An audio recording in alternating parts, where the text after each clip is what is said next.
It's August 31st. I just wanted to record really quick before I forgot. I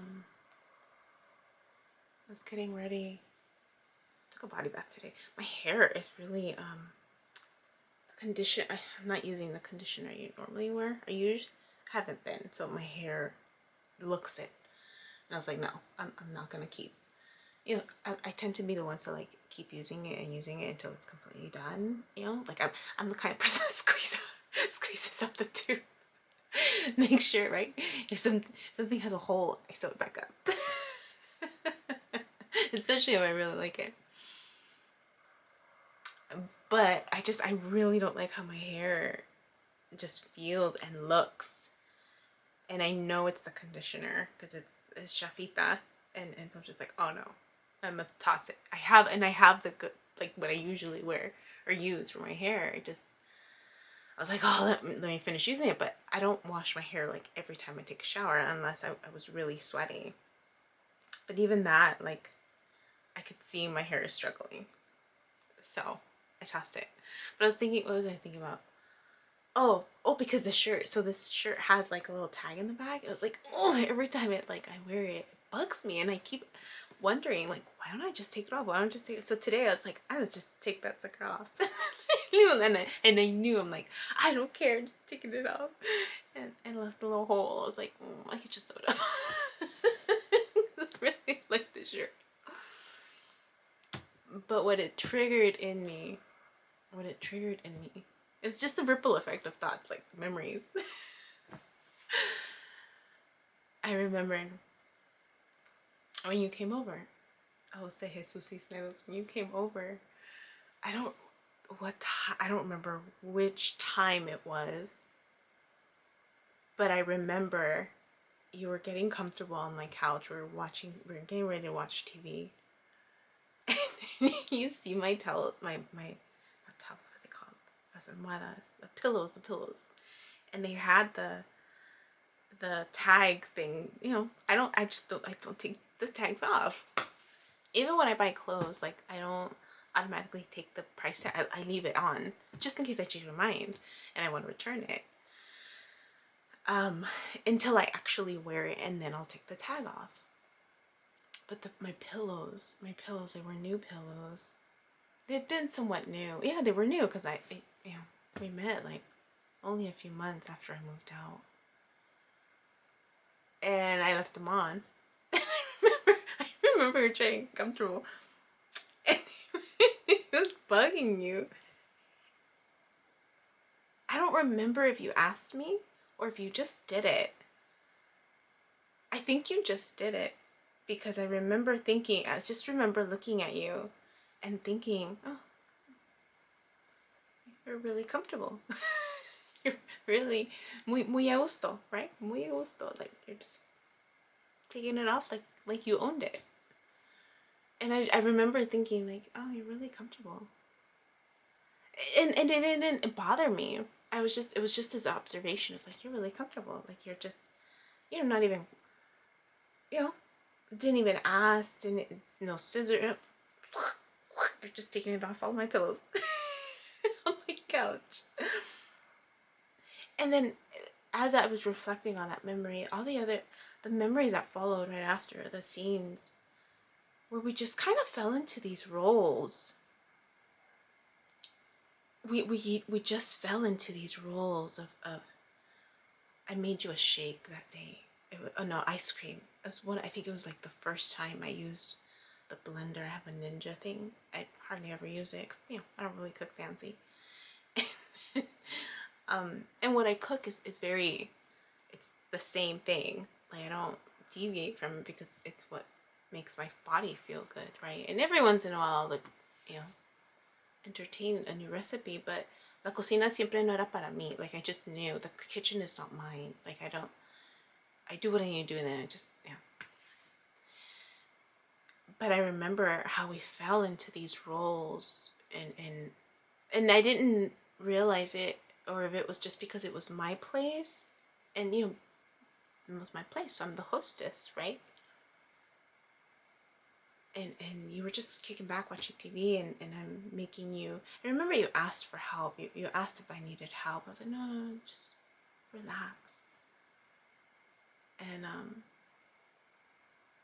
I made you like yogurt or ice cream out of the fruit. I had a bunch of fruit, frozen fruit. You liked it. It wasn't very sweet. It's the way that I liked it and you liked it. You're like, not the perfect sweetness.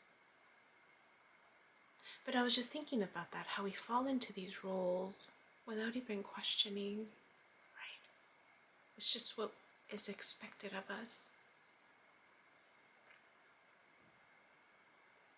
And just reflecting on what my mom was saying yesterday about my aunt and my uncle, and how I was explaining to her. Oh, because she couldn't believe that my aunt had allowed herself to live in such a place. So my uncle's a hoarder. My mom remembers when my aunt was younger, she had the place impeccable, like clean.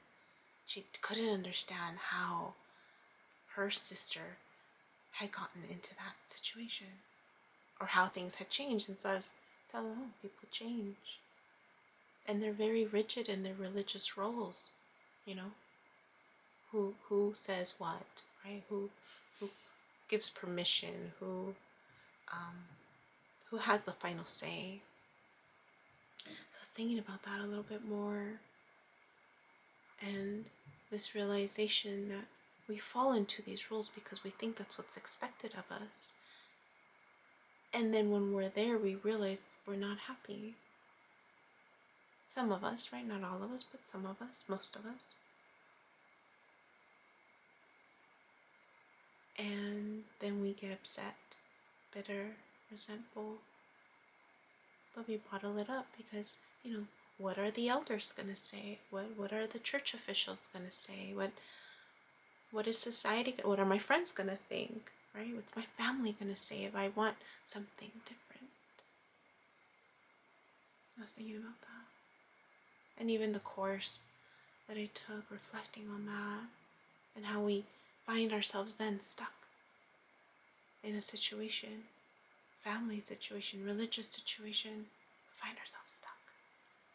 Because we think we can't get out. We think there's no other way. We think we can't challenge what is, without realizing that we need to, when it's not in alignment with us individually anymore. It's a sign. It's a sign that things need to change. And instead of listening to what makes us feel good and aligned,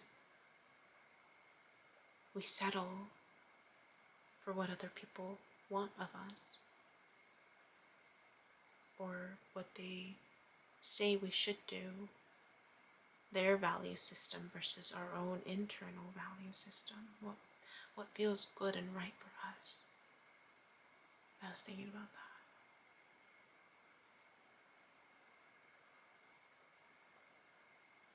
This feeling of stuckness, that was the other thing.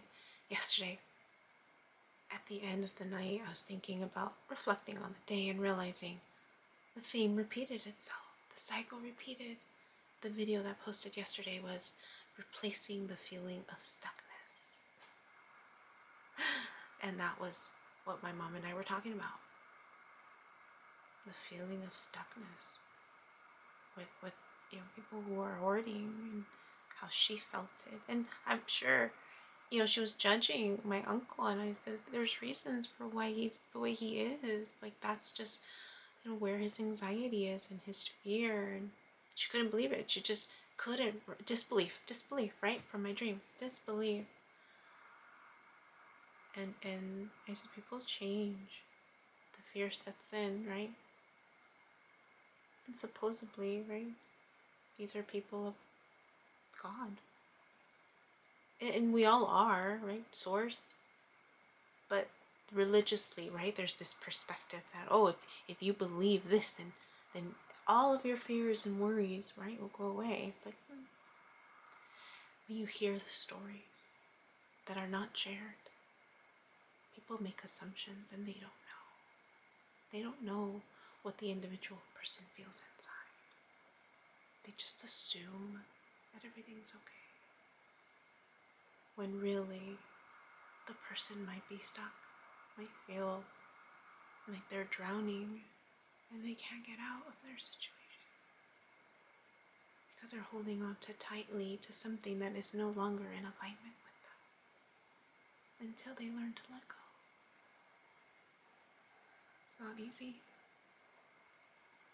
It took me 14 years to learn that one, but I'm grateful that it did. It needed to take that long for me. The question then comes back to you. How long will it take you to learn the lesson before the next cycle starts? That's what I was thinking about as I was getting ready. The ripple effect of all of these memories, conversations, realizations, right? These gender roles, social roles are so ingrained in us because we haven't given ourselves enough permission to change and flow more easily. There's been more resistance than not, which makes change harder. Instead of learning to flow with the river. I know it'll take time. We'll get there. We may have to build dams, make it harder for ourselves before it makes sense for people, but we'll get there. Evolution doesn't stop, it just keeps going.